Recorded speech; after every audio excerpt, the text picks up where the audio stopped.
माननीय अशोक गहलोत साहब पिछले काफ़ी लंबे समय से जब भी माननीय सचिन पायलट साहब का नाम केंद्र में किसी बड़े पद पर, प्रतिष्ठित पद पर नाम आता है और संभावना बनती है तो होटलों में बंद होने वाली कहानी पुनः दोहराते हैं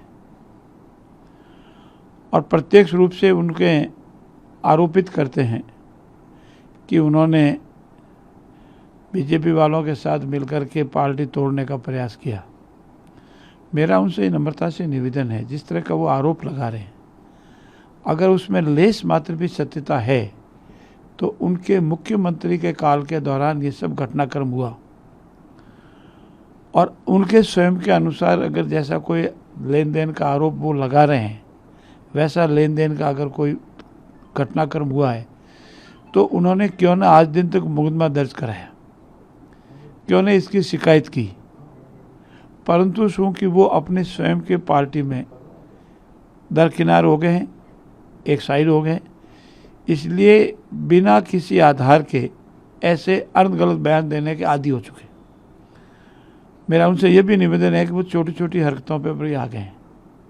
अगर उनका अनुभव उनके पास है, अगर वो राजस्थान का विकास चाहते हैं तो उनको हमें सलाह देनी चाहिए, अनुभव बताना चाहिए और वो राजस्थान के विकास में काम आवे। परंतु सिर्फ नकारात्मक भाव उनके पास है, अपनी पार्टी और अपने साथी और तत्कालीन उप मुख्यमंत्री और प्रदेश के अध्यक्ष और उनके ही पार्टी के विधायकों को कोसते हैं, परंतु उनकी हिम्मत नहीं है कि आज दिन तक इसका खुलकर बताए हुए कि किसने कितने रुपए लिए।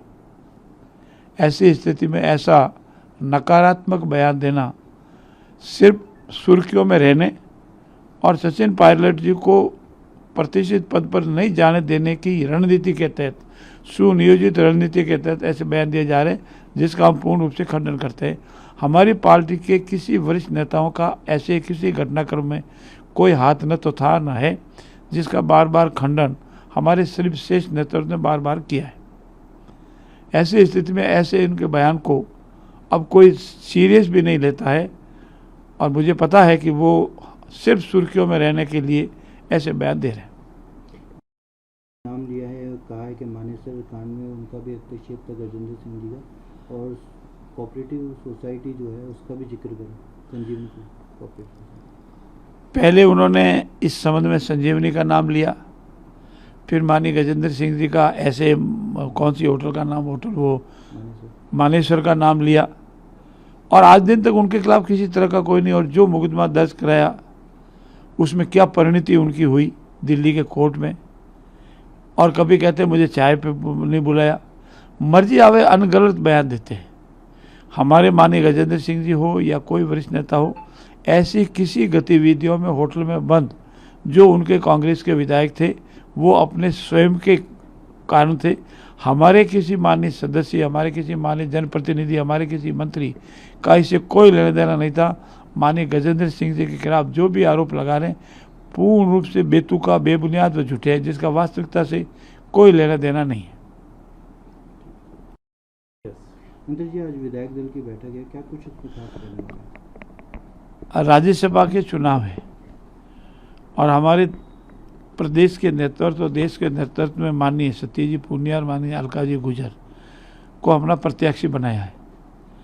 आज हमारे विधायक दल, भाजपा विधायक दल के सभी साथी 7 बजे मुख्यमंत्री आवास पर मिलेंगे और आपस में परिचय करेंगे।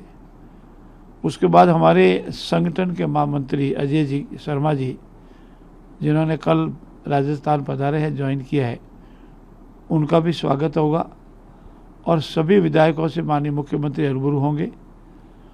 और कल सोमवार को सुबह 11 बजे हम सब भाजपा विधायक दल के सभी परिवार के सदस्य एक साथ वहाँ जाएंगे और दोनों ही हमारे प्रत्याशियों का नामांकन दाखिल करेंगे। और इसी निमित्त आज हमारे माननीय मुख्यमंत्री के आवास पर 7 बजे भाजपा विधायक दल की बैठक है और उसमें सभी माननीय सदस्यों से आग्रह किया जाएगा कि कल 11 बजे हाजिर रहे, नामांकन में सक्रिय भागीदारी निभावे। इसी बात की बैठक है।